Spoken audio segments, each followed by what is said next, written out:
Assalamualaikum warahmatullahi wabarakatuh. Selamat datang di pembahasan soal teknis PPPK Pedagogik bersama info kita YA.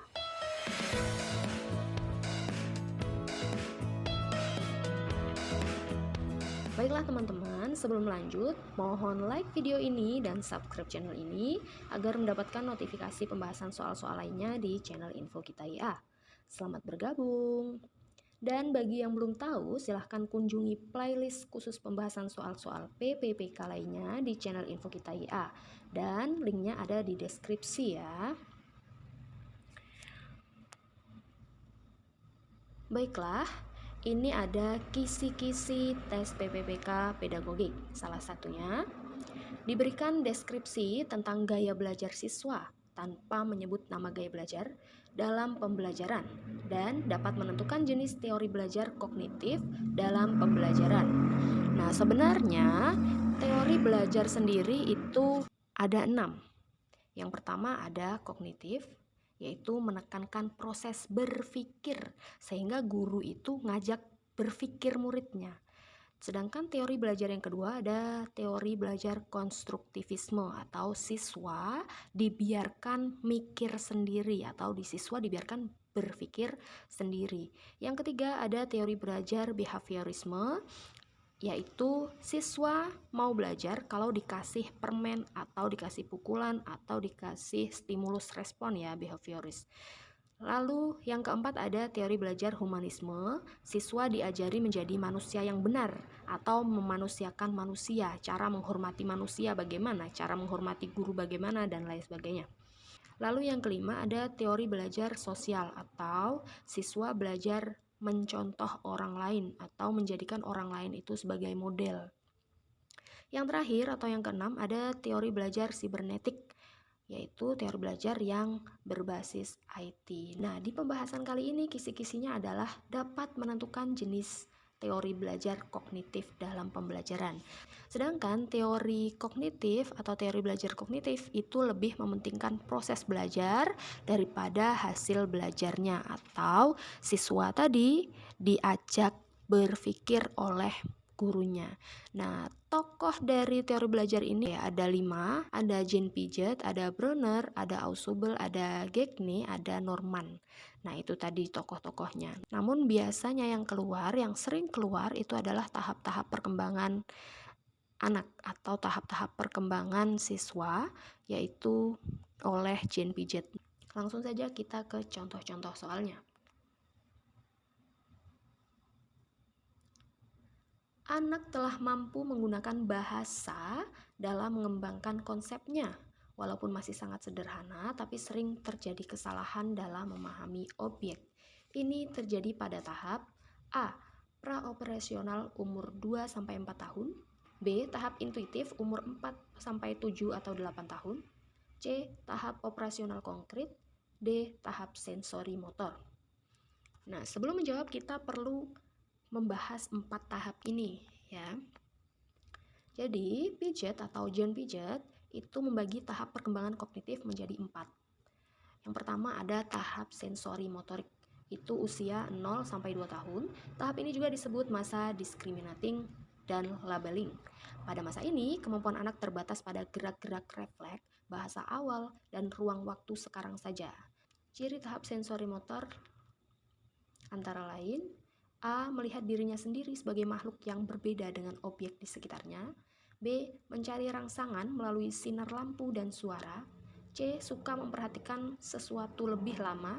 D. Anak memperhatikan objek sebagai hal yang tetap, lalu ingin merubah tempatnya. Yang kedua, tahap praoperasional usia 2-7 tahun. Pada tahap praoperasional atau prakonseptual atau juga bisa disebut dengan masa intuitif 4-7 tahun, anak mulai mengembangkan kemampuan menerima stimulus secara terbatas. Kemampuan bahasa mulai berkembang, pemikiran masih statis, belum dapat berpikir abstrak, dan kemampuan persepsi waktu dan ruang masih terbatas. Dapat menyusun benda-benda secara berderet, tapi tidak dapat menjelaskan perbedaan antara deretan. Ciri tahap praoperasional A. Anak telah mampu menggunakan bahasa dalam mengembangkan konsepnya, walau masih sangat sederhana, tapi sering terjadi kesalahan dalam memahami objek. B. Dapat menyusun benda-benda secara berderet, tetapi tidak dapat menjelaskan perbedaan antara deretan. C. Anak mulai mengatur objek secara logis. Tahap ketiga yaitu tahap operasional konkret usia 7-11 tahun. Tahap ini juga disebut masa performing operation. Pada masa ini, anak sudah mampu menyelesaikan tugas-tugas menggabungkan, memisahkan, menyusun, menderetkan, melipat, dan membagi.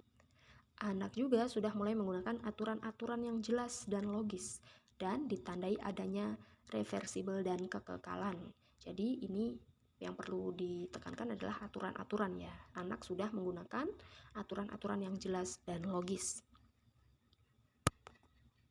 Yang keempat, tahap operasional formal usia 11-15 tahun. Ada juga yang mengatakan ini usia 11-18 tahun. Tahap ini juga disebut masa proportional thinking.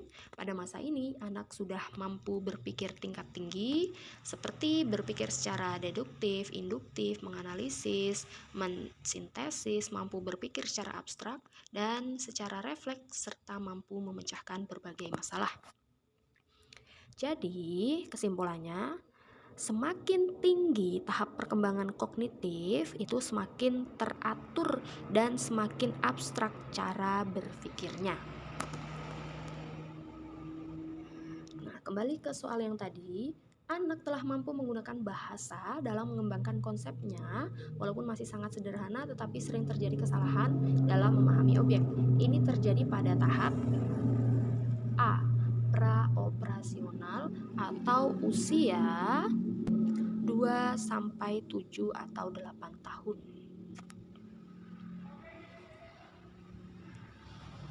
Soal selanjutnya. Ciri pokok perkembangan pada tahap ini adalah anak sudah mampu berpikir abstrak dan logis dengan menggunakan pola berpikir kemungkinan, yaitu adalah tahap A. Tahap operasional formal, B. Tahap sensori motor, C. Tahap operasional konkret, D. Tahap praoperasional. Nah, jawabannya adalah tahap operasional formal. Nah, tahap operasional formal, tahap ini juga disebut masa proportional thinking. Pada masa ini, anak sudah mampu berpikir tingkat tinggi, seperti berpikir secara deduktif, induktif, menganalisis, mensintesis, mampu berpikir secara abstrak dan secara reflektif, serta mampu memecahkan berbagai masalah. Jadi, di tahap operasional formal ini, anak mampu berpikir abstrak dan logis.